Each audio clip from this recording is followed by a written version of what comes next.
The couple who had been married for 5 years got divorced, and the moment they walked out of the civil affairs office, Benjamin was still mocking his wife, Alice, calling her a housewife who only knew how to cook and do laundry. Alice said bluntly that her life was none of his concern, then turned around and left. Benjamin yelled angrily that Alice would starve to death without him, not knowing that Alice was actually the daughter of the richest man. It turned out that back then, in order to marry Benjamin, she had cut ties with her family, but her foster brother Mike said that he would always protect her. After the wedding, Alice gave birth to a daughter, but Benjamin became increasingly indifferent, to the point where Alice even worried on their daughter's birthday whether Benjamin would bother celebrating it with them. So Alice hurried to call Benjamin, not knowing Benjamin was being intimate with Jessica. He brushed her off saying he was working overtime, then hung up. But because the driver dozed off, Alice and her daughter got into a car accident. Alice held her daughter and cried for help, but saw Benjamin driving around with Jessica. Alice tried to run after them, but fell on the roadside. Fortunately, Mike arrived just in time. Alice reached out and collapsed into his arms. But because her daughter had been hurt too long, the doctors still failed to save her.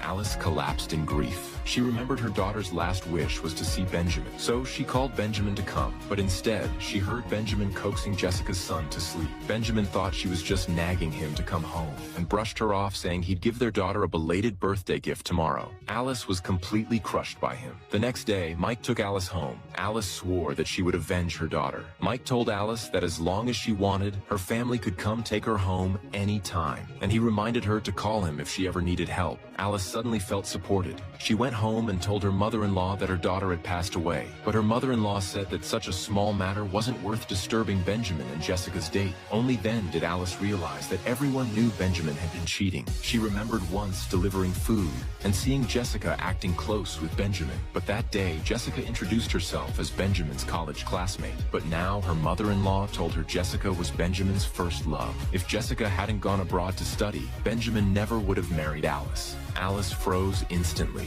Her mother-in-law even boasted that Jessica's friends were all elites, while Alice couldn't even give birth to a son, so she deserved to be abandoned by Benjamin. Alice slapped her mother-in-law right across the face and told her to tell Benjamin to attend their daughter's funeral that afternoon. But Alice waited 2 hours, and Benjamin never showed up. At that moment, Benjamin was attending a party with Jessica, not even noticing Alice's messages. Jessica even took a photo of them for memory, then sent it to Alice. Seeing that, Alice stopped waiting and held the funeral herself. Mike rushed over and invited Alice to come home. Alice remembered how back then her family had warned her that Benjamin was unreliable, but she had been blinded by love. Alice cried painfully. If she hadn't insisted on marrying Benjamin, her daughter wouldn't have suffered such a life. Everything was her fault. Hearing this, Mike hugged her